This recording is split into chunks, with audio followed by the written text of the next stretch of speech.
सभी को राम राम जी, सनातन धर्म की जय। ये सभी ना एएमटी स्कूल के बच्चे हैं जिनकी क्लासेस तो लग रही हैं, लेकिन इनके पास कोई क्लास में बैठने के लिए सही जो मतलब क्लासरूम का एक कल्चर होता है, क्लासरूम का पूरा तरीका होता है, वो नहीं है। अब ये बच्चे कैसे पढ़ेंगे? काफी सालों से इन्होंने जो है ये गुहार लगाई है। मैं अब जो सरकार भी बन चुकी है उन्हें भी कहूंगा, एजुकेशन मिनिस्टर से भी कहूंगा कि कम से कम एएमटी स्कूल जो गांधीनगर जम्मू में है उन बच्चों के बारे में सोचे कि ये आखिरकार पढ़ें तो पढ़ें कैसे। आप बताएंगे कैसे, किस कंडीशन में आप लोग पढ़ते हैं और मतलब क्या वहां पर क्या सिचुएशन है आपकी क्लास? हाँ जी। हमें एक क्लासरूम दिया गया है, उसमें 9 स्ट्रीम्स हैं, 300 से ज्यादा बच्चे हैं। और वो क्लासरूम की हालत आप देखिए,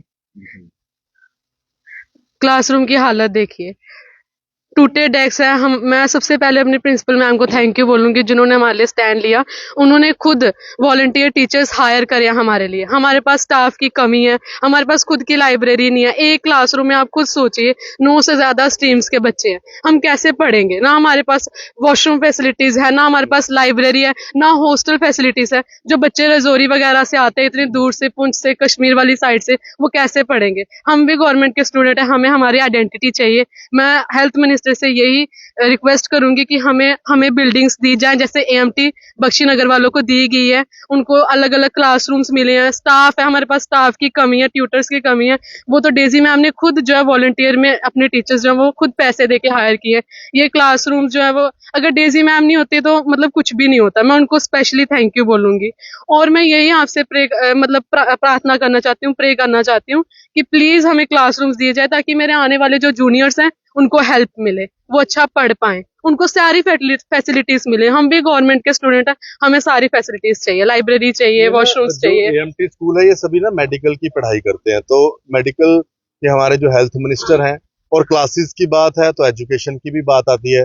तो मैं एजुकेशन मिनिस्टर दोनों से कहूंगा कि इनके एएमटी स्कूल के बारे में थोड़ा सा देखा जाए। आप कहाँ से आए हैं? आप थोड़ा सा बताएंगे कहाँ से पढ़ने आ रहे हैं और कब से आपकी क्लासेस की यही कंडीशन है? अपनी बात रखने से पहले मैं सबसे पहले जेके मीडिया का बहुत शुक्रिया अदा करता हूं कि वो हमारी बात को बहुत ऊपर तक पहुंचाते हैं। बात यह है कि हम पुंछ से आए हैं, काफ़ी सारे स्टूडेंट कश्मीर से आए हैं, रजौरी से आए हैं, दूर दूर से जो है आए हैं। गांधीनगर कॉलेज का हमने सुना कि बहुत अच्छा कॉलेज है, हम इसलिए यहाँ पे एडमिशन ली। लेकिन जब हम यहाँ इंटर हो गए तो हमें ये पता चला कि ना ही तो इधर कोई बिल्डिंग है, ना ही इसकी कोई पर्सनल आइडेंटिटी है। जिस तरह पार एएमटी कॉलेज की अपनी पर्सनल आइडेंटिटी है, वैसे हमारे कॉलेज की नहीं है। और आइडेंटिटी तो दूर की बात है, हमारे एक क्लासरूम भी नहीं है कि जिसमें एक कंफर्ट हो के जो है स्टूडेंट जो है वो पढ़ सके। 9 कोर्स जो है हमारी एक क्लासरूम में जो है करते हैं। हमारे टीचर बहुत कोऑपरेट करते हैं हमारे साथ।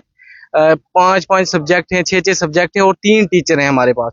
वो भी अपनी तरफ से पूरी कोशिश करते हैं, 4-4 बजे तक बैठ के वो हमें पढ़ाते हैं। लेकिन जो बात हम कर रहे हैं वो ये है कि हम आज सारे स्टूडेंट्स ने बैठ के ये फैसला किया कि हम अपनी बात क्यों ना ऊपर तक पहुंचाएं, हम क्यों ना अपनी बात रखें, ठीक है? क्योंकि हमारे कैरियर का मसला है। हमें 1 साल हमें हो गया है ऐसे ही। अब नेक्स्ट जो ईयर जो जूनियर है हमारे, वो भी अगर ऐसे ही रहे तो फिर ये बात तो गलत है ना। तो हम सब ने बैठ के ये फैसला किया है कि हमारे टीचर्स को भी इस चीज का पता नहीं है, और हमने खुद ही ये बात आपके सामने रखी है, जेके मीडिया के सामने रखी है, हेल्थ मिनिस्टर्स के सामने रखी है। और आपने हेल्थ इसके जो जितने भी हमारे हॉस्पिटल के जितने भी बड़े बड़े हैं, इन सब के सामने हम अपनी बात रख के यही कहते हैं, हमारी यही रिक्वेस्ट है आपसे कि हमें एटलीस्ट एक पर्सनल आइडेंटिटी तो हमारे कॉलेज को दी जाए। क्लासरूम नहीं है, चलो हॉस्टल नहीं है, अच्छा हॉस्टल भी नहीं है, हम रहेंगे कहाँ? दूर दूर से बच्चे आए हैं, इसलिए क्लासरूम तो चलो, बिल्डिंग भी नहीं है, हमें एक बिल्डिंग दो एटलीस्ट, जिसमें हम 9 क्लासेस हैं, टाइम टेबल से पढ़ाएं, टीचर भी पढ़ाएं, हम भी पढ़ें कंफर्ट होके। हम आगे हमारे वाइवे आ रहे हैं, एग्जाम आ रहे हैं, वो हम कैसे जो है उसकी प्रिपरेशन करेंगे। मेरी यही डिमांड मतलब रिक्वेस्ट है आप सबसे, जितने भी हमारी जहां जहां तक हमारी बात पहुंच रही है, मैं चाहता हूं कि इस वीडियो को बहुत शेयर करो और हमारी इस बात को बहुत दूर तक पहुंचाओ, ताकि हमें ये जो फैसिलिटी है ये दी जाए और हम एक कंफर्ट होके अपनी क्लासेस अटेंड करें और हम आगे अपने कैरियर के लिए आगे बढ़ सकें। बस बड़ा ही दुख की बात है, आज के समय में भी ना इनको क्लासेस तक नहीं मिल रही पढ़ने के लिए। और आज हम कितनी बड़ी बातें करते हैं, 21वीं सदी है, डिजिटल इंडिया की बात करते हैं। अगर ना प्रधानमंत्री जी या होम मिनिस्टर तक भी ये वीडियो दिल्ली तक देखी जा रही हो, तो मैं बताना चाहूंगा कि जम्मू के सबसे पॉश एरिया गांधीनगर में है ये एएमटी स्कूल। किसी दूर दराज किसी रिमोट एरिया में नहीं है, गांधीनगर में है। फिर भी इनको जो है क्लासेस की सुविधाएं नहीं मिल रही हैं। आप क्या कहेंगे, कहाँ से आप आए हैं और कितना मुश्किल आप लोगों को सभी स्टूडेंट्स को हो रही है? सर हम कश्मीर से आए हैं, हॉस्टल एकोमोडेशन होनी चाहिए, जैसे कि बख्शीनगर में है उनके अपने हॉस्टल्स है। हम दूर दूर से आते हैं, फिर हमें खुद करना पड़ता है। अगर हॉस्टल होगा तो हम खुद अच्छे से अभी भी पढ़ आपके पास पाएंगे। हॉस्टल नहीं है? बिल्कुल भी नहीं है सर, हमारा हॉस्टल भी होना चाहिए। और जबकि हम यहाँ से जाते हैं तो पढ़ ही नहीं पाते, क्लासरूम की हालत तो आपने देखी। हॉस्टल होना चाहिए सर। हॉस्टल होना जी चाहिए। सर, ये दूर दूर से आते हैं सर, तो बहुत कुछ स्ट्रगल करना पड़ता है। जी और सर। इनको यहाँ पर हॉस्टल की फैसिलिटी भी नहीं मिल रही है। आप क्या कहेंगे? सर पहले तो हम तो स्टूडेंट हैं, हमें तो पता नहीं कि कौन सा स्कूल है उसके पास क्या फैसिलिटीज़ हैं क्या नहीं है। हमें तो सिर्फ यही पता लगता है कि हाँ भाई इस स्कूल के बच्चे का रिजल्ट अच्छा आया है। जैसे सपोज करिए लास्ट ईयर हमारे ही स्ट्रीम के बच्चों ने टॉप किया है, तो हमें लगा कि गांधीनगर एक अच्छा स्कूल है, तो हमने बोपी का अपना एंट्रेंस क्लियर किया, हम भी टॉपर्स में थे। तो हमने देखा कि ये पॉश इलाका आता है गांधीनगर, तो यहाँ का स्कूल भी पॉश होगा। लेकिन जैसे हम यहाँ आए तो हमें ग्राउंड रियलिटी देखने को मिली जी, स्कूल ही नहीं है, बिल्डिंग ही नहीं है।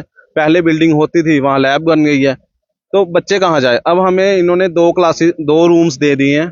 एक टीचर्स का रूम है बख्शीनगर में और एक क्लास है, वो क्लास भी टूटी हुई थी।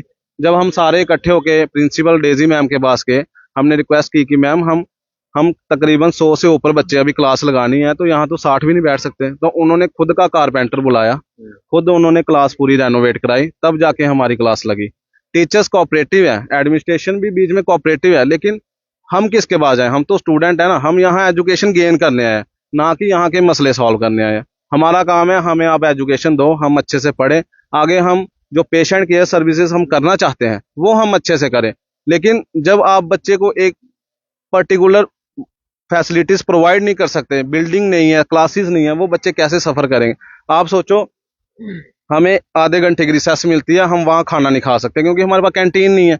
वहाँ पे पेशेंट खाते हैं खाना जो उनके अटेंडेंट्स होते हैं, जो पार्क है वहाँ पे अटेंडेंट्स कपड़े सुखा रहे हैं, वहाँ पे इन्फेक्टेड एरिया है, तो हम यहाँ इस पार्क में आ जाते हैं खाना खाने। अब आप आए, आप हमारा इंटरव्यू ले रहे हो, तो इसके माध्यम से हम यही एडमिनिस्ट्रेशन को बताना चाहते हैं कि हमारी दिली दरखास्त है कि आप हमारे बिल्डिंग प्रोवाइड करें। अगर बिल्डिंग आप नहीं प्रोवाइड कर सकते तो आप कोई किराए पे हमें बिल्डिंग दे दें। हमें नहीं पता था सर कि ये मतलब गांधीनगर जो एएमटी स्कूल है वो ऐसा है। अगर हमें पता होता ना, कसम से हम बख्शीनगर में एडमिशन ले लेते। उनके पास 18 से 19 ट्यूटर्स हैं, हमारे पास तकरीबन 4 हैं। और ये सारी दिक्कत जो है ना एएमटी स्कूल के सभी स्टूडेंट्स को आ रही है। आप देखेंगे ये तो कुछ स्टूडेंट्स हैं और बाकी अपनी क्लासेस भी दे रहे हैं, और इस समय ये सारे दिक्कत में है। हॉस्टल की इनको फैसिलिटी नहीं है। कश्मीर, किश्तवाड़, पुंछ, रजौरी यहाँ से बच्चे आए हुए हैं और अपना इंतजाम खुद करते हैं। आप समझते हैं इस समय सिचुएशन कैसी होती है जब बच्चा बाहर पढ़ने आता है और ना इनके पास क्लासेस हैं, ना इनके पास बैठ के कहीं पे खाने की जगह है। तो मैं रिक्वेस्ट करूंगा एक बार फिर से हेल्थ मिनिस्टर और साथ में जितने भी मेडिकल अथॉरिटीज हैं उन सब से इनको कम से कम क्लासेस प्रोवाइड की जाए ताकि ये बच्चे पढ़ सके और पढ़कर अपना जो है आगे पेशेंट्स की भी सर्विसेज दे सके। एक रिक्वेस्ट हो रहा है सर, आप अगर पता करेंगे आपको लग जाएगा, पिछले साल ही हमारा स्कूल रजिस्टर हुआ है। जो गरीब बच्चे हैं वो गवर्नमेंट स्कूल इसलिए लेते हैं ताकि एंड में उनको स्कॉलरशिप मिले। जब हमारे स्ट्रीम के बच्चे स्कॉलरशिप के लिए क्लेम फॉर्म भरते हैं, वो वहाँ हमें बताते थे कि आपका स्कूल रजिस्टर्ड ही नहीं है, इसका कोई अकाउंट ही नहीं है। ये तो डेजी मैम ने पिछले साल इसको रजिस्टर कराया और बच्चे इस साल स्कॉलरशिप फॉर्म भर रहे हैं। और जो हमारे पीछे जो 5-6 साल के बैच गए हैं, एक को भी स्कॉलरशिप नहीं मिली। आप सोचो, जो स्कूल रजिस्टर्ड ही नहीं है, जिसकी बिल्डिंग नहीं है, तो वो फिर डॉक्यूमेंट्स में ही चल रहा है। एंट्रेंस टॉपर बच्चे यहाँ आ रहे हैं, वो किस लिए आ रहे हैं? खज्जल होने के लिए आ रहे हैं। तो हमारी यही रिक्वेस्ट है, हम तो प्रिंसिपल मैम को ही सर अप्रोच कर सकते हैं, ऊपर तो हमारी वाकवी है नहीं। हमने प्रिंसिपल मैम को ही रिक्वेस्ट की है। प्रिंसिपल मैम से जितना एफर्ट होता है वो खुद के एक्सपेंसेस यूज करके हमें पढ़ाते हैं सर। उन्होंने कितने गरीब बच्चों को अपने पैसों से किताबें लेके दी हैं। वो बेचारे हमें बोलते हैं आप शाम के 5 बजे तक बैठो बेटा, टीचर्स आपके पास अवेलेबल रहेंगी। क्लासेस उन्होंने अपने पैसों से रिपेयर कराई, डस्टर तक वो खुद ला रही हैं। इससे ज्यादा प्रिंसिपल मैम हमारी क्या कर सकती है सर? बहुत शुक्रिया। और मैं चाहूंगा कि सभी स्टूडेंट्स की बात जो है सरकार सुने और इनको जो है क्लासेस प्रोवाइड करें। धन्यवाद जी। राम राम, सनातन धर्म की जय।